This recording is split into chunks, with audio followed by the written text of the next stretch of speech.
Director General Military Operations for further proceedings.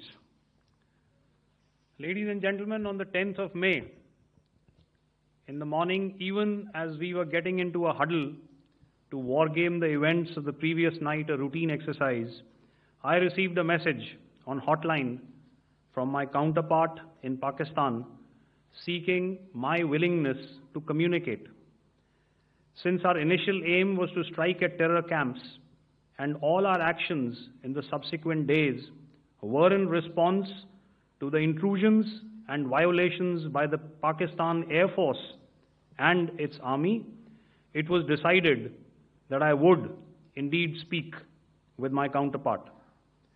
You are already aware, I've seen it being covered on national television, that my communication with the Pak DGMO was conducted at 15:35 hours yesterday and resulted in cessation of cross-border firing and air intrusions by either side with effect from 1700 hours, 10th of May, after he proposed that we cease hostilities.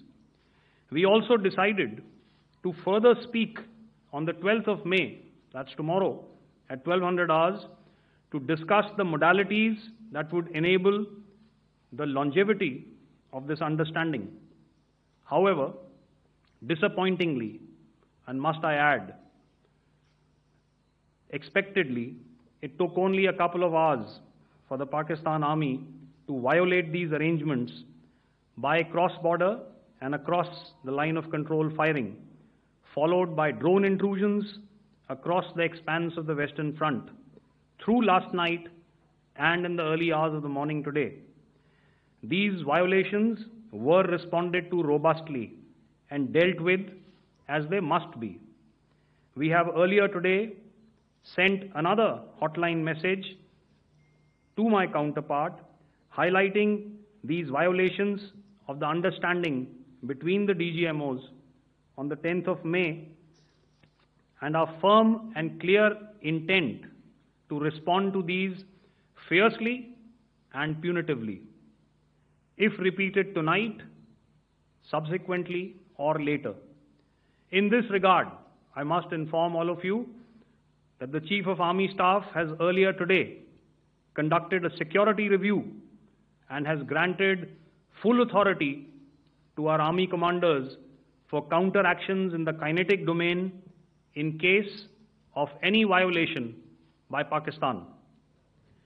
In the end, I pay my solemn homage to my 5 fallen colleagues and brothers from the armed forces and civilians who have tragically lost their lives in Operation Sindoor. Our hearts go out to the bereaved families, and we express our solidarity to them in this lifetime and beyond, at this grave juncture in their lives. Their sacrifices shall always be remembered and spoken of in glowing terms by a grateful nation. We have thus far, ladies and gentlemen, exercised, and my colleague Pramod highlighted this, immense restraint, and our actions have been focused, measured, and non-escalatory. However, any threat to the sovereignty, territorial integrity, and safety of our citizens will be met with decisive force. Jai Hind. Okay, ladies and gentlemen, we are now open for questions. All right, now, since I would not know all of you, I would expect you to please raise the placard or your hand, and once I indicate, I expect you to please give out your name and the media group that you belong to. Keep your questions short so that we can take as many questions as possible.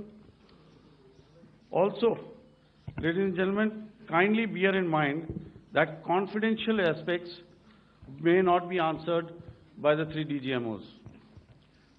Right. I've got a lot of hands there. Let me start from the left. Left foot always in front when we start marching. So here we have to the left, okay, yeah, 238. Hello. So this is Manas Pratimudyan from PTI, Press Trust of India. So the understanding that was reached yesterday on stopping the military operations and actions, was it for just 3 days? And what would be the cost escalation if there is violation of this understanding by the Pakistani side? And my subsequent question would be that we have a kind of ceasefire agreement with Pakistan that was finalized in 2003. So will there be some kind of similarities in frameworks between the two kind of understandings, 2003 ceasefire agreement and the current understanding on stopping military operations? And again, what are the cost that will be incurring on Pakistan if Pakistan again resorts to this kind of terrorist activities, because we have made it very clear that the cost will be very high. So I would like to have your thoughts on it. Okay, so I'll answer the latter part of the question first. I also want to add that while the initial ceasefire agreement, as you correctly pointed out, is of the 2003 vintage, but I must remind you that in 2021, in the month of February, and this was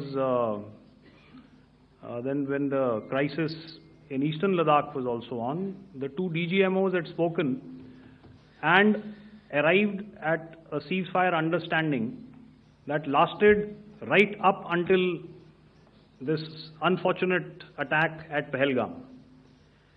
Once our Foreign Secretary had announced the decisions of the CCS in the immediate wake of that attack, he had announced certain measures, and then of course Pakistan had in turn made its own announcements. Since then, there have been certain violations of this ceasefire understanding, and of course after the 7th of May, like I pointed out during my statement, that there have been numerous violations on the line of control especially, and of course along the international boundary by the Pakistan Army and the Pakistan Air Force. This understanding that we spoke about yesterday, no, it was not for 3 days. It was first to stop aggressive and hostile activities immediately, let that order and direction settle down for about 36 hours, and thereafter discuss modalities, like I said, to ensure its longevity. That is tomorrow on the 12th of May. But unfortunately, we had a violation starting at approximately 1900 hours last night, and we've sent a communique, like I said, to the Pakistan Military Operations Directorate, and we will await as to what happens tonight. All right. The cost escalation, I'll leave it to your best imagination. I've already said that the response will be fierce and punitive. Now, the right foot forward.